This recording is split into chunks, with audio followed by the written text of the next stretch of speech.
Hi, my name is Celeste, and today I'll be talking about trauma.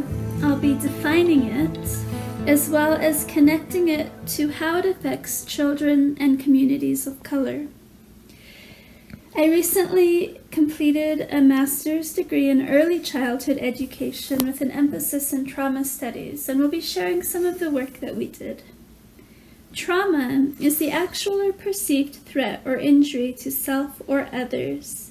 It is the basic experience of too much, too fast, too soon, or too sudden.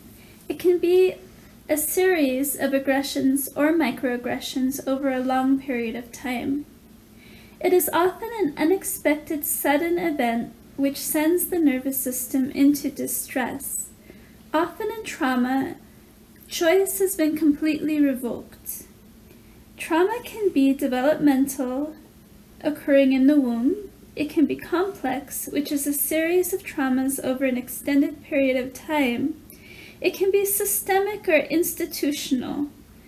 It also includes trauma which is sexual or occurs as a result of domestic violence. It can happen in the military setting or a result of natural disasters.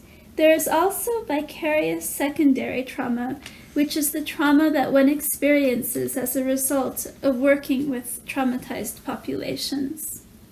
Trauma shatters our basic core beliefs about the self or others and our sense of trust. The sense of safety in a victim of trauma is obliterated.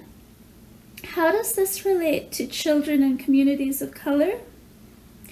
Well, children in communities of color often experience higher dropout rates, higher rates of expulsion. As they mature, they may experience higher rates of incarceration. There's the presence of the prison pipeline system. There's also the presence of lack of access to health care and housing. These combined risk factors often result in higher rates of traumatized children and families. It's not across the board that it has to be children and families of color, but there is a tendency that they do experience trauma from life circumstances at higher rates. We can also look at family violence as a result of higher stress levels and violence that can occur in neighborhoods that have lower socioeconomic status and access to resources. So when children of color or families of color are under a lot of stress, there may be times when their feeling of having a choice is revoked. When choices are revoked, that comes into something called compliance. This happens a lot in schools where there are zero-tolerance policies. Compliance is the space where only positive vibes are allowed, instead of creating a safe space for all emotions to be present, not just the good ones. So in working towards schools that have safe climates for students who have been traumatized, it's necessary for us to move beyond zero-tolerance policies. It's necessary to give students choices as long as it keeps us all safe and it honors the person and the student.